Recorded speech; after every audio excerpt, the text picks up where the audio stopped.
بسم اللہ الرحمن الرحیم۔ تمام تعریفیں اللہ کے لیے ہیں، وہی نیک لوگوں کا ولی ہے۔ میں گواہی دیتا ہوں کہ اللہ کے سوا کوئی بھی معبود برحق نہیں، وہ یکتا ہے، اس کا کوئی شریک نہیں، وہی سب مخلوقات کا معبود برحق ہے۔ اور میں یہ بھی گواہی دیتا ہوں کہ ہمارے نبی محمد صلی اللہ علیہ وسلم اللہ کے بندے اور اس کے رسول ہیں۔ آپ تمام انبیاء کرام اور رسولوں کے سربراہ ہیں۔ یا اللہ ان پر، ان کی آل اور تمام صحابہ کرام پر رحمتیں، سلامتی اور برکتیں نازل فرما۔ اکثر لوگ ایسے ہوتے ہیں کہ جن کو کوئی بیماری نہیں ہوتی لیکن وہ اچانک سے مر جاتے ہیں، اور کچھ لوگ سالوں تک بیمار رہتے ہیں اور ان کو موت نہیں آتی۔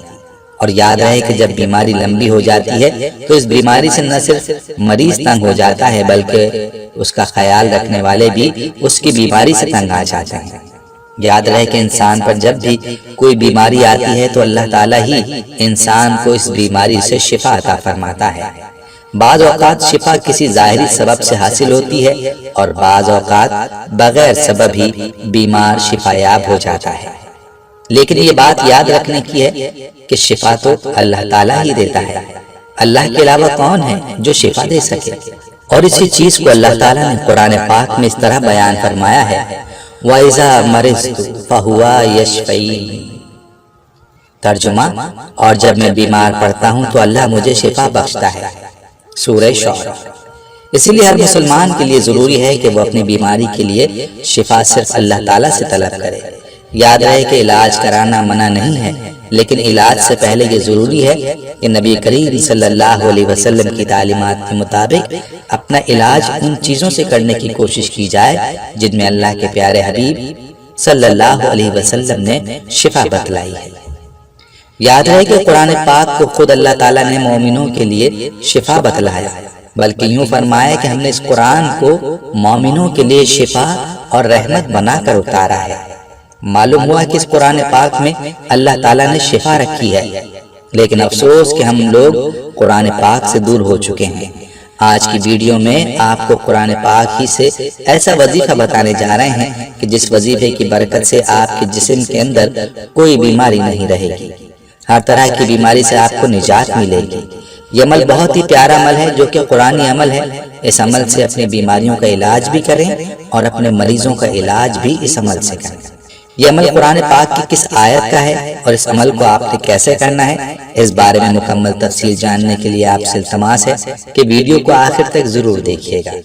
پیارے بھائیوں اور پیاری بہنوں، یاد رہے کہ اسلام ہمیں علاج کرنے سے منع نہیں کرتا، لیکن مسلمان کا چونکہ یہ یقین ہے کہ شفا تو اللہ ہی دے گا، اس لیے بیماری کی صورت میں سب سے پہلا جو کام مسلمان کو کرنا چاہیے وہ ہے رجوع اللہ، یعنی جیسے ہی بیماری کا سامنا ہو تو 2 رکعت نماز صلاۃ الحاجات پڑھ کر اللہ تعالیٰ سے دعا مانگیں اور اپنے لیے شفا طلب کریں۔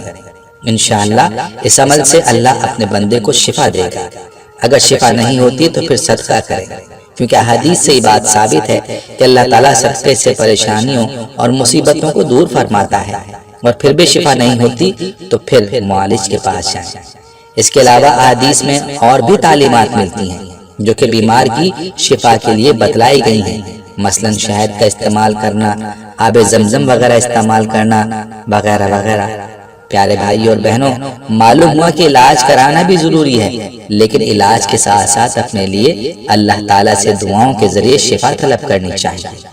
یاد رہے کہ وہ طاقت جو اللہ تعالیٰ نے قرآن پاک میں رکھی ہے اور آپ صلی اللہ علیہ وسلم کی زبان مبارک سے نکلے ہوئے الفاظ میں رکھی ہے، وہ طاقت دنیا کی کسی چیز میں بھی نہیں ہو سکتی۔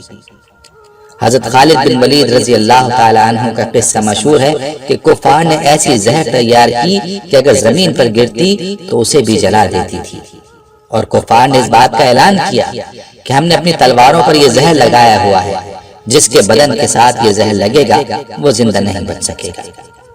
جب حضرت خالد بن ولید رضی اللہ تعالیٰ عنہ نے یہ بات سنی تو ان سے کہا، لاؤ ذرا میں بھی تو دیکھوں وہ زہر کیسا ہے۔ کافروں نے جب آپ کو وہ شیشی دی تو آپ رضی اللہ عنہ نے حضور اقدس صلی اللہ علیہ وسلم کی بتلائی ہوئی دعا پڑھی اور وہ زہر کی شیشی منہ کے ساتھ لگا دی۔